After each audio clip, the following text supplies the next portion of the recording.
When danger hit in the Middle Ages, war bandits, famine, most peasants didn't run to castles. They didn't have one. They had to disappear fast. And here's the crazy part. Some of the smartest hiding places weren't caves, bunkers, or anything you'd expect. They were right under people's feet, under the goat pens, inside compost heaps, tucked beneath old kitchen floors. See, medieval folks didn't survive by luck. They used instinct, memory, dirt. They didn't build bunkers with blueprints. They built shelters with what they had, quiet, clever, hidden in plain sight. No map, no rescue, just memory. And today, we're going to dig up 7 genius places people used to hide, survive, and come back stronger. Back then, survival wasn't about stockpiling gadgets or building bunkers. It was about knowing where to go fast when the world turned upside down. There were no maps, no sirens, no emergency broadcasts, just instinct. And places passed down by word of mouth. See, medieval folks didn't wait for help. They built shelters right into their lives. Not off in some hidden forest, but right next to the kitchen or under the animals they fed. Because when you don't have time to think, you rely on what you've already learned. And for them, those little spots barely noticeable meant the difference between being caught or coming out alive. So let's take a closer look at 7 brilliant places where medieval people built their secret shelters not for comfort, but because their lives depended on it. Technique 1.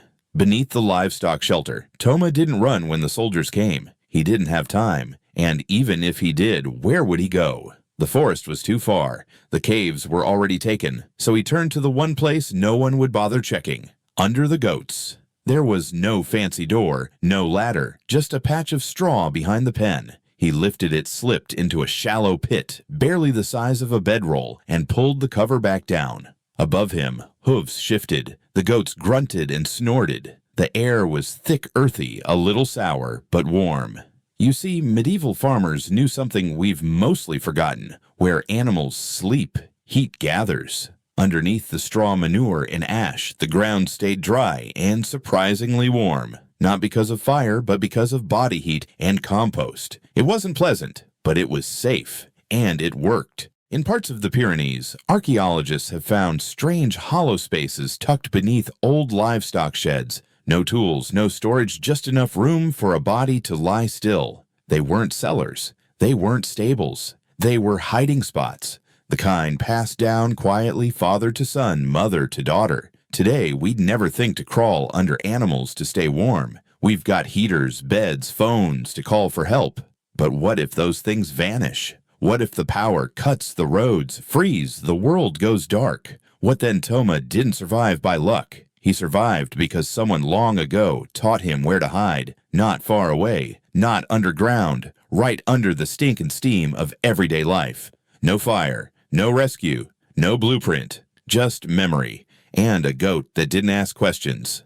Technique 2. Soft rock cliff by the stream. Elsbeth didn't have a castle. She had a stream. Cold and quiet, winding behind the back of the village like a silver thread. When danger came, raiders from the sea, she didn't run inland. She walked the stream, quiet steps, no trail, no words. She reached the bend where the sandstone cliff curled inward, like a wave frozen in time. There, behind a patch of moss and tangled roots, was a narrow opening, low, damp, hidden. Inside, the air was cool but steady. No draft, no echo. She crouched, pulled a woven mat across the entrance, and waited. This wasn't a real cave. Elsbeth's father had carved it years ago with nothing but a hammer and patience. The cliff was soft enough to shape, but strong enough not to collapse. It didn't go deep, just far enough to hide one body, maybe 2. No fire, no smoke, no sound. Streams made perfect cover. The sound of water masked footsteps. The moisture in the air kept wood from snapping under pressure. And the earth, it cooled evenly, never too cold, never too warm. Not comfort, but survival. In parts of coastal Scotland, archaeologists have found strange shallow hollows cut into riverside cliffs. Hand-carved, no tools left behind, just smooth stone blackened from years of breath and stillness. Some were so small a grown man couldn't even sit up straight inside. But they weren't built for comfort. They were built for not being seen. Today, we'd call this paranoid or desperate. But when the sea brought fire and steel hiding well was the only defense left, Elsbeth didn't wait for rescue. She remembered where the old people used to go, places passed down not by map but by whisper. No light, no warmth, no guarantee. Just earth water and silence. No map, no rescue, just memory. Technique 3. The hollow Beehive Hill. Merrick had passed that hill his whole life. It looked like nothing, just a rounded mound of earth at the edge of the wheat field. Grass grew thick on top. Bees buzzed around wildflowers. To the untrained eye, it was just nature doing its thing. But Marek knew better. His grandfather called it the Sleeping Hill, because inside it was a room. Not a big one. Not a room for living, just surviving.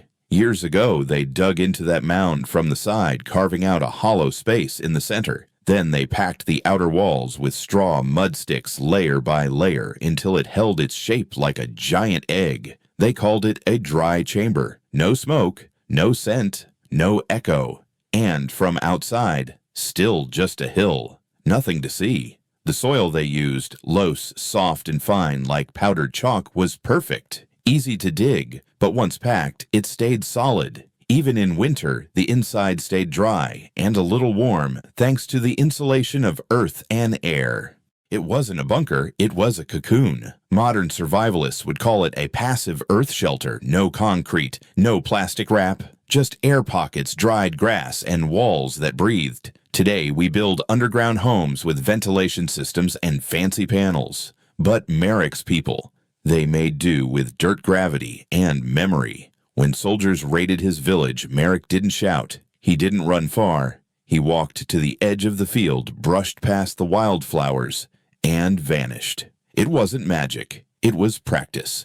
A place no one noticed. A place only the locals remembered, whispered, not written. No map, no lock, no sound. Just a hill that looked like sleep.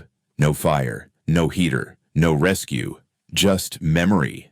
Technique 4. Beneath the roots of an ancient tree. Ælfric knew the forest like the back of his hand. Every deer trail, every patch of mushrooms, every hollow log. But there was one place he never spoke of except in whispers. The oak. It stood alone, thick and twisted, older than anyone alive. Its roots stretched wide like frozen rivers, and hidden between them was an opening. Ælfric didn't find it. His mother showed it to him when he was just a boy.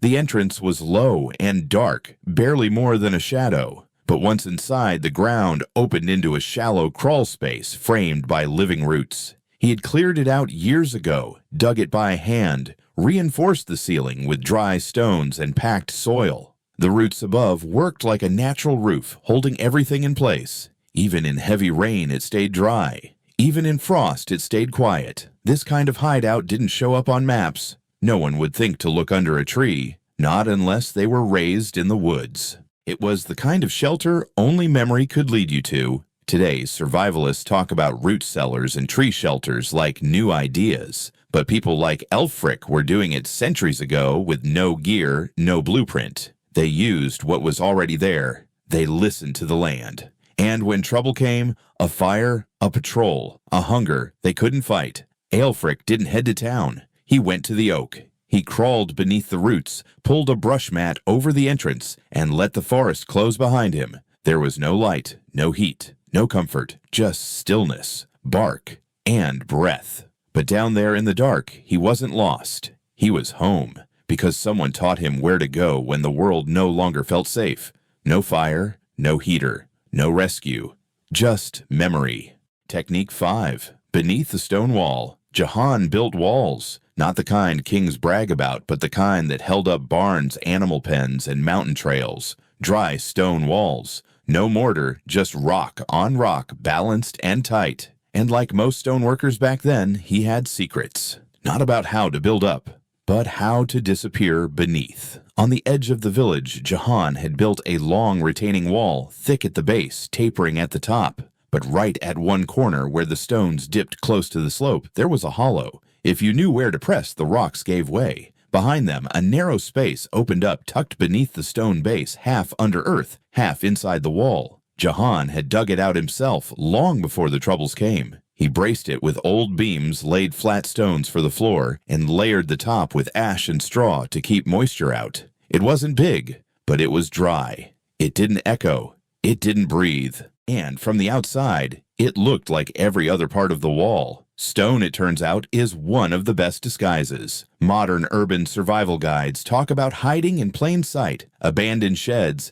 false walls, fake panels. But Jahan's version was older, simpler, better. He didn't add anything. He removed just enough to make space, then let the mountain hide it for him. When the fighting started, neighbors turning on neighbors, Jahan didn't run far. He slipped through the rocks, crawled inside, and waited. He could hear feet crunching snow just feet away. But no one ever thought to look in the wall itself. That's the thing about survival. It's not always about speed or strength. Sometimes it's about stillness. Jahan built his safety like he built his walls, quiet, steady, invisible. And when the world turned loud, he became part of the mountain again. No fire, no escape, no one to call. Just stone, and silence, and memory. No map, no rescue, just memory. Technique 6.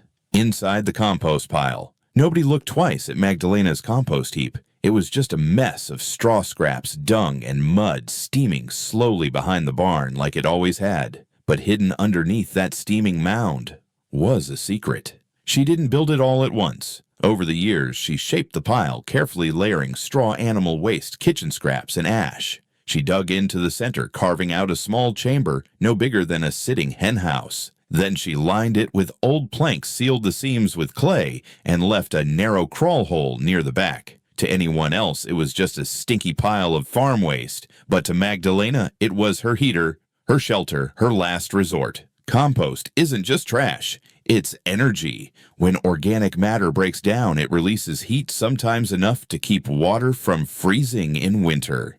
And Magdalena had learned, watching the goats nestle near it, watching snow melt around it, that warmth could hide in the most unexpected places. Today, some homesteaders use compost heat recovery to warm greenhouses or even shower water. They run pipes through piles and let the slow burn of microbes do the work. But Magdalena didn't have plastic tubing or copper coils. She had hands, memory, and cow dung. When winter hit hard or danger came close, she'd crawl into that chamber, curl up tight, and let the living heat of the pile wrap around her like a crude breathing blanket. It smelled awful. It steamed her breath, but it kept her alive. That's survival. Not clean, not clever, just working with what the land gives you. She didn't post a sign, didn't mark it on a map. She simply remembered where to go because someone once taught her that warmth doesn't always come from fire. No light, no smoke, no comfort, just fermentation and instinct. No fire, no heater, no rescue, just memory. Technique 7. Under the floor of an abandoned kitchen. The village had burned months ago. No smoke now, just bones of buildings and ash soaked in snow. Most people left. Ivar stayed. He didn't stay for pride or revenge. He stayed because he knew something most didn't. That old kitchen, the one half collapsed behind the blacksmith's hut, still had a secret underneath. Years ago, it had been the warmest room in the village. The hearth was in the center, and under the clay floor was a shallow ash pit used to catch coals and store firewood dry. But when the place was abandoned and the roof fell in, Ivar saw something else, a hiding place already halfway built. He cleared the rubble carefully, removed broken tiles, dug a little deeper, then lined the floor with bark and straw-patched cracks with mud, and sealed the top with flat stones. He covered it all with a layer of cold ash, soft gray, invisible. No one would think to look. No one ever did. The best shelters don't look like shelters. Modern preppers talk about false floors, hidden chambers, camouflage architecture. Ivar didn't need the lingo. He just knew that when everything around you is destroyed, what's left behind is sometimes more useful than what's newly built. He crawled in one night, just before the frost came in heavy. No fire, no roof, but under the floor, surrounded by memories of warmth, he lasted the cold. It wasn't comfort, it wasn't home, but it was enough. That's the difference between panic and memory. One burns out fast. The other keeps you alive. Ivar didn't draw maps. He didn't leave signs. He just remembered the shape of that kitchen, where the fire used to burn, where warmth still lingered in the ground. No heater, no shelter, no one left. Just ash, just silence, just memory. No map, no rescue, just memory. They didn't have rescue plans, didn't have warning apps, didn't even have a map, but they had memory, and that was enough. Each of these 7 hiding spots wasn't found in some book or blueprint. They were passed down in stories, in whispers, in scars left by winters that didn't care if you were ready. A hollow under the livestock, a crack in the cliff, a kitchen that still remembered fire. They didn't survive because they were lucky. They survived because they paid attention. To the ground, to the weather, to the way warmth clung to certain places like an old friend. And maybe that's the biggest lesson, that in a world obsessed with new tech, sometimes the smartest system is the one buried just beneath your feet. So if this sparked something in you, a thought, a question, a memory, don't let it fade. Try it. Sketch it. Tell it to someone you care about. Because when the lights go out and the cold creeps in, you won't be looking for a YouTube tutorial. You'll be digging for memory. No map, no rescue, just memory.